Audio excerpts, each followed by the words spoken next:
In Indian illegally occupied Jammu and Kashmir, Indian troops in their fresh act of state terrorism murdered one Kashmiri youth in Pulwama district. The youth was killed extrajudicially during a cordon and search operation jointly launched by Indian Army troops, paramilitary and police personnel in Baragam area of Tral today. The authorities sealed all entry and exit points of the area and suspended internet services immediately after the killing.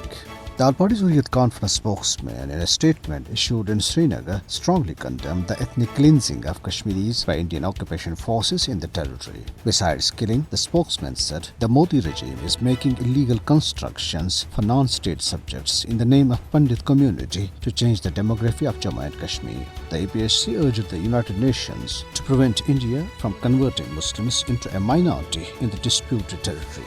Meanwhile, an Indian Army major committed suicide by shooting himself with his AK-47 rifle at his official residence in Mahubal area of Ramban district. The deceased officer, identified as Major Parvinder Singh, belonged to Indian Army's Rashtriya Rifles. The incident raised a number of such deaths amongst Indian troops and police personnel in the occupied territory to 524 since January 2007. PDP President Mehbooba Mufti was denied the permission to hold youth convention at her Gupkar residence in Srinagar today. The Prime Minister of Pakistan, Imran Khan, apprised the delegation of the US Senate about the grave human rights situation in Indian illegally occupied Jammu and Kashmir. During a meeting with four-member delegation in Islamabad, he stressed that US should play its role for peace and security in the region. The Prime Minister said that Pakistan was ready to take reciprocal measures if India created a conducive environment for bringing peace, stability and prosperity in the region.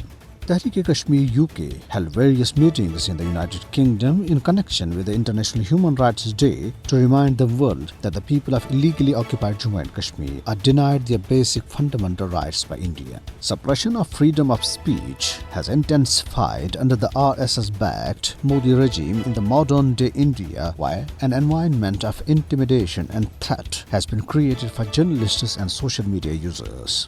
The fresh example is the crackdown of Indian agencies against social media users for posting what have been termed as objectionable comments over the death of Indian Chief of Defence Staff General Bipin Rawat in a helicopter crash in Tamil Nadu. A Muslim social media user, Feroz Diwan, was arrested by police under black law over his alleged remarks about General Bipin Rawat on Facebook.